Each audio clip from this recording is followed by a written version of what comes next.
Good night. So we're going to start the chemistry paper 2, June 2023.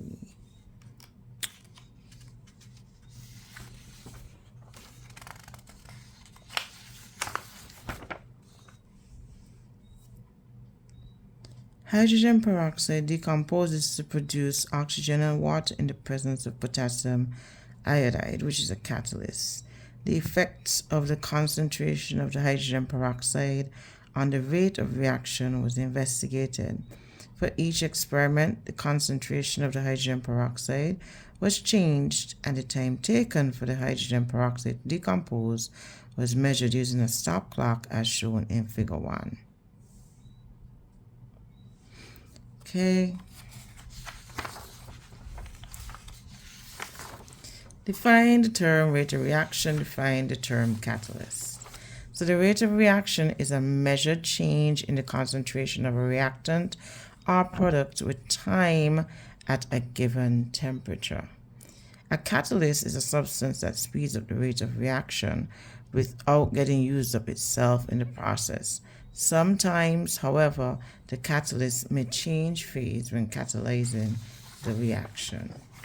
For each experiment showed in the stop clocks, on the stop clocks in Figure 1 on page 4, record in Table 1 the time taken for the hydrogen peroxide to decompose. So we have to look at the clocks again, and we have to perform something. So we write down the time here, and we do a calculation here. It says complete Table 1 by calculating the rate, which is 1 over the time to 3 decimal places. So that require the one you to do this calculation. They also want it to look a certain way for each of the experiments. Using the axes provided on Figure 2 on page 7, plot a graph of rate of reaction versus concentration of hydrogen peroxide from the information in Table 1, and then draw the best fit line through the points. Okay, so if we look at the clocks are easy to read. This is 59 right here. So each point was 1. This is 42. Then we have 31, 25, 21. Right? So 59, 42, 31, 25, 21. Okay? Okay. So all we have to do now is do the calculation and make sure we have 3 sig. Oh, it's 3 decimal places. See? I went and did 3 sig fig. So let me fix that. So basically, this would be 0.017. Okay, so back to this. I had to do some corrections. I didn't realize it said 3 decimal places and not 3 sig figs. So I did the decimal places 1, 2, 3. So I have 0.017, 0.024, 0.032, 0.040, and 0.048. That's what I got for these. And then we had to plot a graph, and they give us graph already calibrated and already labeled, which is awesome. And they gave us a title, so that's even better. So I had to replot my graph as well. I replotted my graph. See, I think this was the old graph, but pretty much I got the same thing. It was just much easier to plot with just 3 decimal places. Much way easier. So if you look over here, just to know how to do the plotting, every 2 spaces was 0.001. So we have 0.001, 0.002, 0.003, 0.004. So it looks off because this is a copy of original scan. Then I guess they had the page bent, so that might be a problem. All right, so you should have gotten best fit line. The the line doesn't go straight through the points, by the way, but you have to find a line that goes like equidistantly equal between the points. And so I found a good line right here, and it actually passes 0, but just know that your line of best fit doesn't have to pass through 0. Sometimes you might get a line of best fit that's like this, or like that, or like this, or like this. Okay, it doesn't always have to pass through 0. Then for between here, for these points, it's pretty much the same, but instead of 0.001, every 2 space is 0.01. Okay. So this is 0.001, 0.002, 0.003, 0.004. And this one is 0.01, so 0.02, 0.03, 0.04. So that's how you're able to tell. Okay? All right, so hope you were able to plot nicely. Again, this was the old graph, but I got similar values. All right, so the next question now says to describe the relationship between the rate of reaction and the concentration of the hydrogen peroxide. And you have to use a graph for this. Then you have to determine the concentration of the hydrogen peroxide given that the rate of reaction is 0.045 per second. Then we have to calculate the mass of the hydrogen peroxide present in the concentration identified in E2, and we're given the molar mass here. Then write a balanced equation including the state symbols to show the decomposition of hydrogen peroxide. So the rate of reaction is directly proportional to the concentration of the H2O2, where as the concentration of H2O2 increases, so does the rate of reaction. Then to determine the concentration of the hydrogen peroxide, given that the rate of reaction is 0.045, so we just go from over here. 0.045 is easy to find. So you take your ruler, go over to the line, and then again, this paper is not straight, so I just didn't draw the line. And then you just come down. Once you meet here, you come down and you find where it meets on the x-axis. And so the concentration at that rate of reaction is 0.28. See, this is 0.26, 7, 8, 9. Every 2 is 0.01. This is 0.28 moles per dm cube. So using that value, I said if 1 mole has a mass of 34 grams, then what's the mass of 0.25 moles? I just cross multiply to get 9.69 grams of H2O2. Right, so just wanted the mass in the concentration that they asked for, well, that we solve. Then we have to write a balanced chemical equation for the breakdown of H2O2. And so they told us already that from H2O2 we get water and oxygen. So you just put the products over here and balance. How you balance? Well, you look for the atoms that are here. So for this, the atoms that are here are hydrogen and oxygen. Same thing over here. And you just have to make sure they come back. So I have here 4 oxygens. That's 2 times 2, that's 4.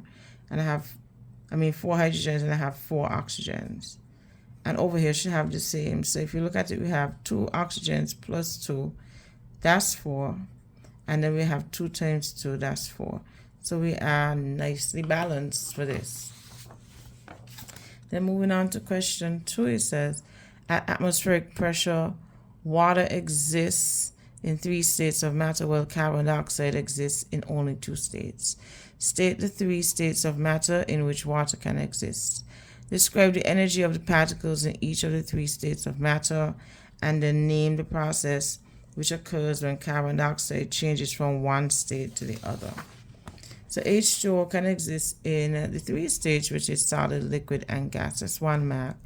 And the energy of the particles in a solid, not much energy. They vibrate if heat energy is applied. Liquids, medium amount of energy. Particles translate, vibrate, and rotate. And with gases, Lots of energy. Particles moving all over the place. They translate, vibrate, and rotate. And the process for carbon dioxide going from solid to a gas without going to the liquid state is called sublimation. Describe how the arrangement of the carbon dioxide particles changes as carbon dioxide undergoes a process named in A3. And then we have to draw the molecular structure for diamond, the giant molecular structure for diamond, and the crystal lattice for sodium chloride. So we have to be artists again. This question is a repeater. This one, aside on a earlier, I think it was 2011 or 2014, one of those papers. It's a repeat. Now describe how the arrangement, so I don't read the question. So it says, the particles of carbon dioxide go from a rigid formation to a free moving formation, where the particles could actually vibrate, rotate, and translate if you want to add all of that.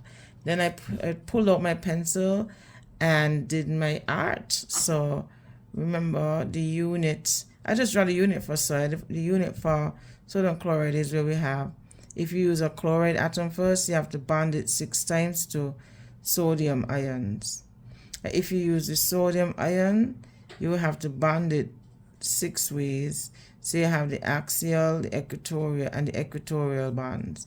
You have 2 axial bonds and 4 equatorial bonds going around the center. So the axial goes from top to bottom. So when you draw the sodium, you will have to draw 6. But I usually like to draw the big and then the small.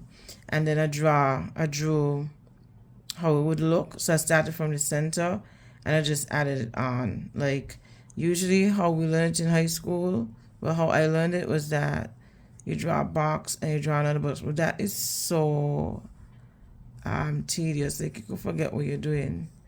And then they would tell you to connect the tops and the bottom and run a line around. But you could see where I'm going, right? You could see that after a while, you're not going to know where you're going with this. I mean, and then you're still, it's too much. It's too much, you know. But if you could do it, so you go from here and you just start putting in, for the chlorine, you start putting it around here. And then, you know, the sodiums will attach to, I mean, it's not bad, but it's not good.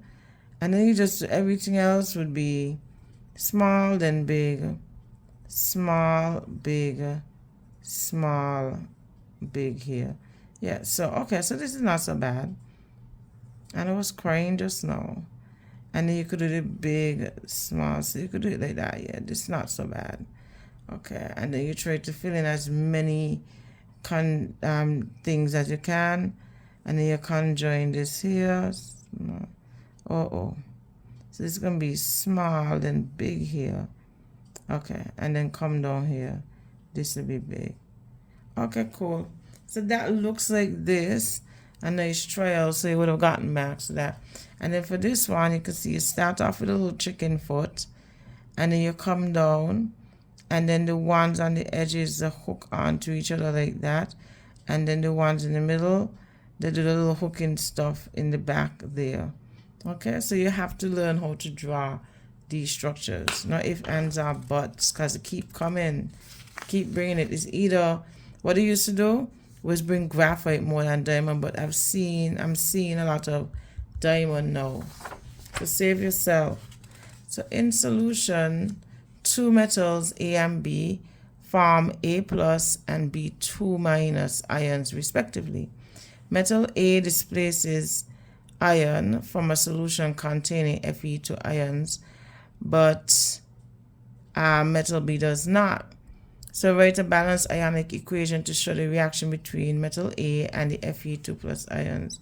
So metal A is going to react with the ion Fe2 plus, and it in turn it loses electrons and become positive, and then the ion becomes an atom. So this is the expression right here. Everything is balanced. I don't know why they bring that question. That was so out of the way. Anyway, so Figure 3, every time we do chemistry, we're going to get 2 or 3 questions on organic chemistry. So figure 3 shows the fully displayed structures of 3 compounds A, B, and C, which are from different homologous series. So we have compound A, B, C. It says, state the homologous series to which compounds A and B belong. Compound A, compound B. Then compound C burns with a blue flame in oxygen. Write a balanced equation for this reaction. State which of the 2 compounds A or C is more soluble in water. Give a reason for your answer. So more soluble compound, reason. Then D, state whether compound B or C would react more vigorously with sodium metal and give a reason for your answer. Now this is an unfair question because this is what you learn in university. Even when I went in the textbook to check to see if they had it, they didn't have it.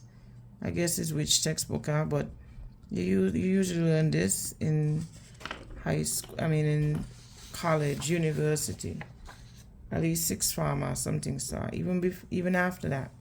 Anyway, compound A is an alkane, compound B is carboxylic acid because of this COOH, and we have these for alkanes, just single bonds. Balance the equation.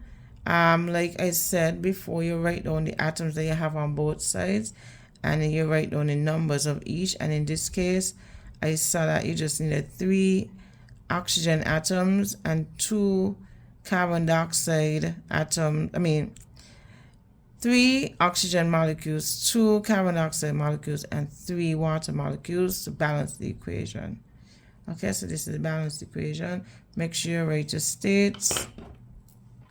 Don't be like me that missed this one. All right, so which one will be more soluble, A or C?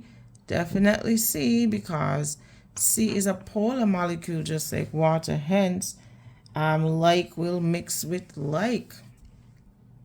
Okay, and this is what makes it polar, this OH right here. So the OH will form hydrogen bonds with the hydrogen in water. Then state whether B or C would react more vigorously with sodium metal. Well, B would react more vigorously because the double bonded oxygen makes it more of a stable ion during the reaction. And that has to do with something called resonance structures. The resonance structure here, what would happen is that this,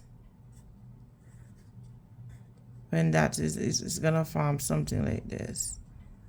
Anyway, yeah, don't worry about it. It was an unfair question. Let's hope you just write something that could help you.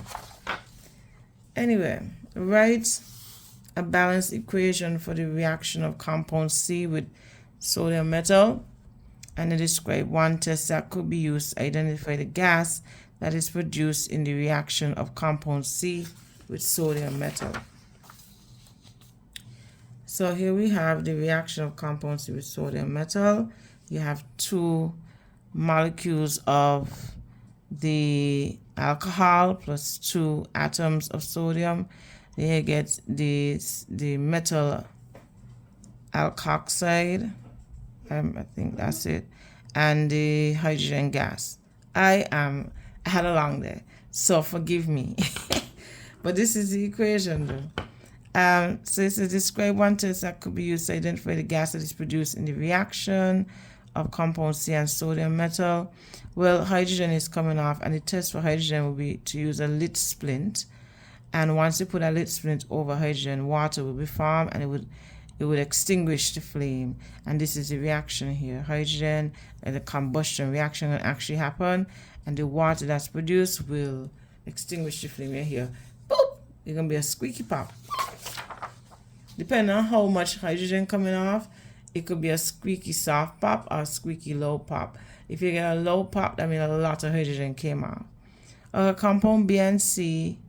So compound B and compound C react together in the presence of a catalyst to form compound D.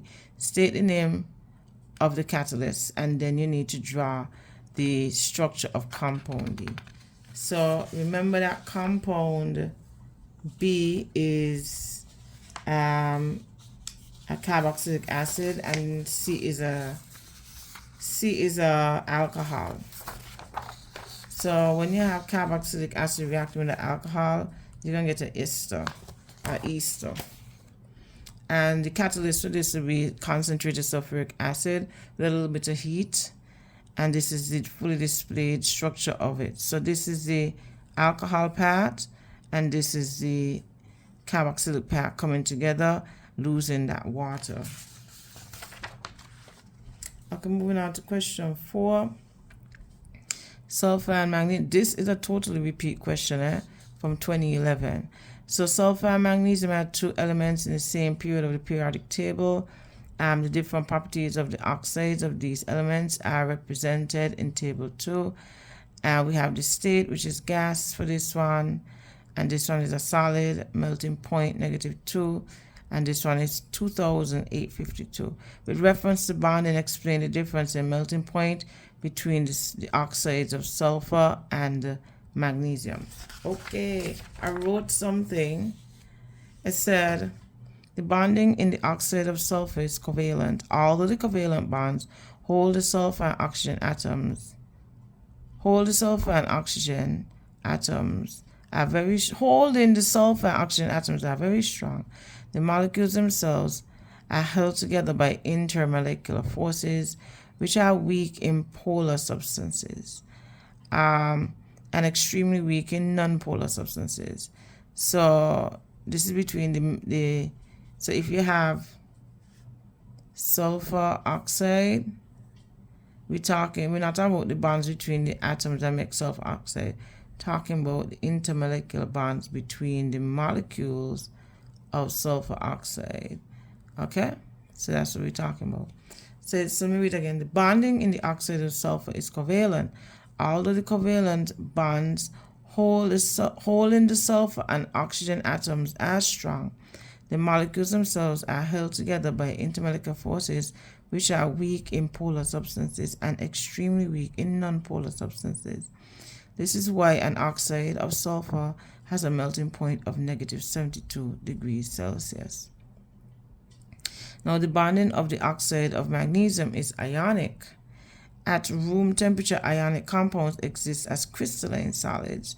Strong electrostatic forces of attraction between the ions, called ionic bonds, hold the oppositely charged ions together in a regular, repeating 3-dimensional arrangement throughout the crystal. This structure is referred to as the crystal lattice.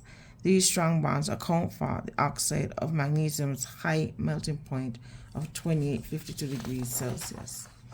Explain whether the oxides of sulfur and magnesium will conduct electricity, and if so, under what conditions.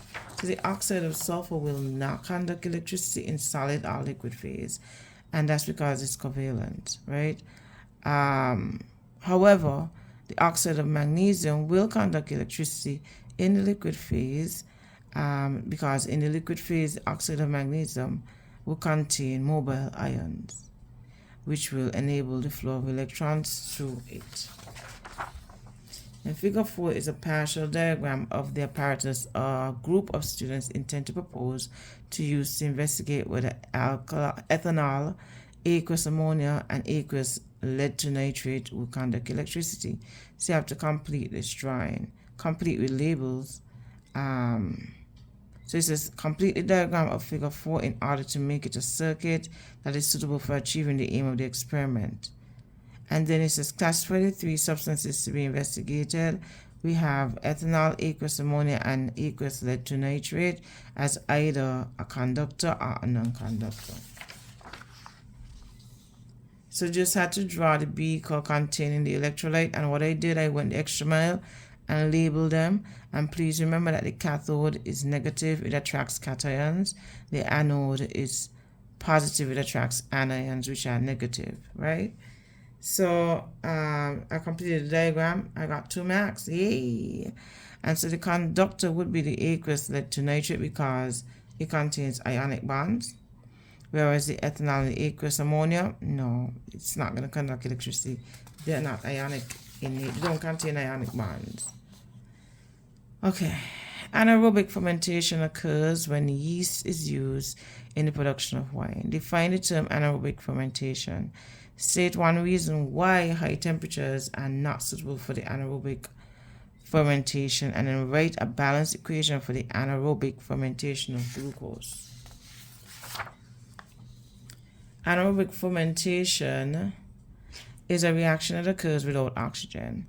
It would kill the yeast. So if you put the temperature too high, it would kill the yeast cells, which catalyzes the reaction. So if you want, you could say, in the case of ethanol being produced from sugar, yeast is used. If you want to add that up here, and it says write a balanced equation for the anaerobic fermentation of glucose. So you start with glucose, which is the C6H12O6. It could be in aqueous solution or solid, and you put the conditions on the arrow. So yeast at 37 degrees Celsius, and we have 2 molecules of ethanol being formed, as well as 2 molecules of carbon dioxide being given off. Okay, so that's the equation right there. Soaps are formed from the alkaline hydrolysis saponification of natural oils and fats, such as the esters. Compound E, shown below, is an ester which is hydrolyzed by aqueous sodium hydroxide. Draw the fully displayed structures of the hydrolysis products. So we have this, and I want you to draw the 2 products, 2 marks each. So here's the product, here's the product. So you get a salt, and you also get an alcohol. Name the byproduct of the saponification of fats and oils. State one difference between the effect of using soaps and soapless detergents in hard water. Figure 5 shows the structures of an amino acid and propene. And then it says state the type of polymerization that the amino acid in figure 5 would undergo. State the general name for the type of polymer formed from the amino acid in figure 5. So name the byproduct of the saponification of fats and oils, that would be glycerol. And then it says state one difference. So soaps do not lather in hard water, while soapless detergents do. And then we have here state the type of polymerization that the amino acid in figure 5 will undergo. Be condensation polymerization. And the general name for a type of polymer like that would be a polyamide. State 2 chemical tests that can be used to distinguish between propene and this polymer. You need test 1, test 2. So the first one would be that you could react both with a halogen such as chlorine and bromine or bromine, and only the propene will react to become a halogen or alkane. Because remember, with the polymer of propene, polypropene wouldn't have those double bonds. The double bonds would have been broken. The double bonds would have been broken.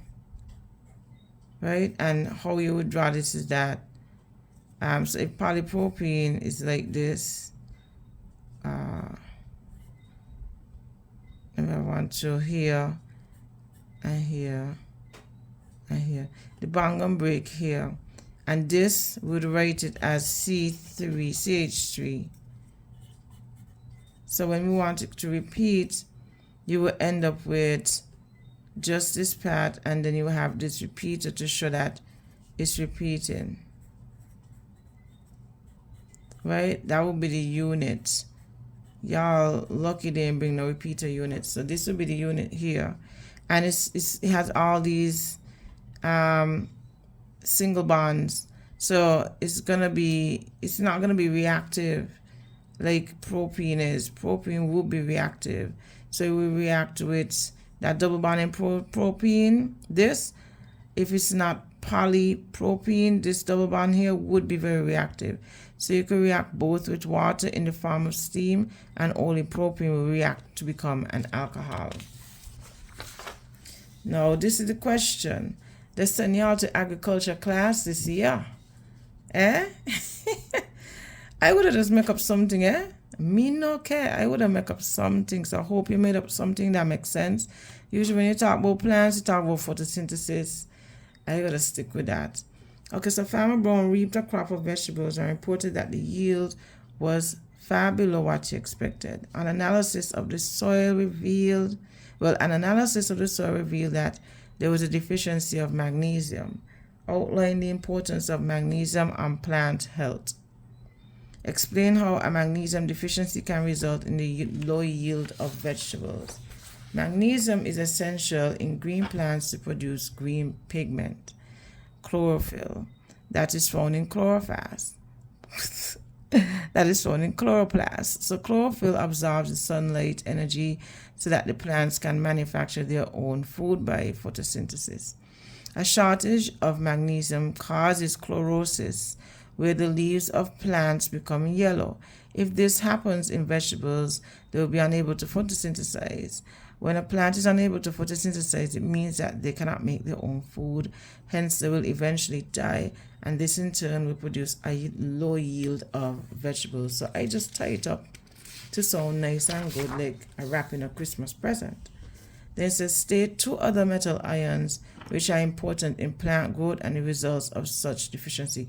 No, I'm telling you, this wasn't in the back of the book unless I ain't look good. This wasn't in the back.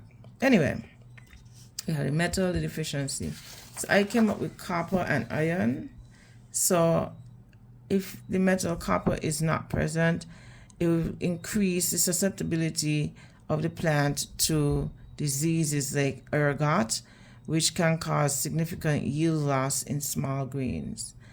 And then with iron, if the plant doesn't have that, it will be unable to produce chlorophyll, which is important for the plant to photosynthesize. Then we went on to pollution. This was a nice question though. So the Caribbean Sea and many oceans around the world have been found to be polluted by solid waste, mainly in the form of plastics.